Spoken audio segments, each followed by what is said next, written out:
Telugu cinema అంటే commercial హంగామా మాత్రమే కాదు, మనుషుల మనసులను తాకే అద్భుతమైన భావోద్వేగం అని నిరూపించిన చిత్రం స్వాతిముత్యం. కళా తపస్వి కె. విశ్వనాథ్ గారి అద్భుత సృష్టి ఇది. ఈ సినిమా గురించి మనకు తెలియని కొన్ని అద్భుతమైన విషయాలు ఈరోజు వీడియోలో తెలుసుకుందాం.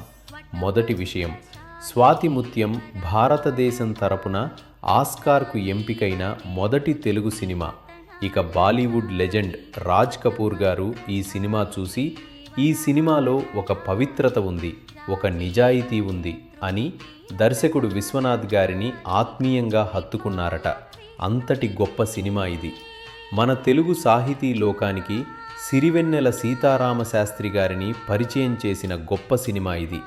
వటపత్రసాయికి పాట వింటుంటే ఇప్పటికీ మనసు ప్రశాంతంగా మారుతుంది కదా. అంతేకాదు, సినిమాలో పట్టుచీర తెస్తానని అనే పాటను కమల్ హాసన్ స్వయంగా ట్యూన్ చేసి పాడటం ఈ సినిమాకు ఉన్న మరో ప్లస్ పాయింట్. ఈ చిత్రం ఉత్తమ ప్రాంతీయ తెలుగు చిత్రంగా జాతీయ పురస్కారం గెలుచుకుంది. ఉత్తమ చిత్రం, ఉత్తమ నటుడు కమల్ హాసన్, ఉత్తమ దర్శకుడు కె. విశ్వనాథ్ విభాగాల్లో 3 నంది అవార్డులను అందుకుంది. 6 ఇతర భాషల్లో రీమేక్. ఈ సినిమా కథలోని సున్నితత్వం, సామాజిక స్పృహ కారణంగా ఇతర భాషల్లో కూడా బాగా ఆదరణ పొందింది.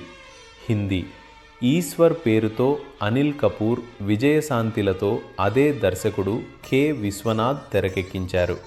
కన్నడ, స్వాతిముత్తు పేరుతో సుదీప్ హీరోగా రీమేక్ అయ్యింది.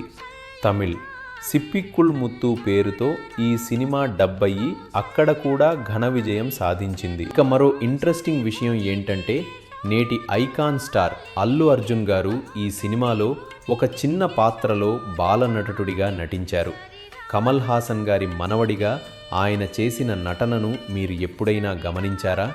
ఫారెస్ట్ గంప్ వంటి అంతర్జాతీయ స్థాయి కథలకు సమానమైన ఎమోషన్ ఉన్న మన తెలుగు క్లాసిక్ స్వాతిముత్యం. మీరు ఇప్పటికీ ఈ సినిమా చూస్తే మళ్ళీ ఎమోషనల్ అవ్వాల్సిందే. మీకు ఈ సినిమాలో ఏ పాట అంటే ఇష్టం? కింద కామెంట్ సెక్షన్లో మరిన్ని ఆసక్తికరమైన వీడియోల కోసం సబ్స్క్రైబ్ చేయడం మాత్రం మర్చిపోవద్దు.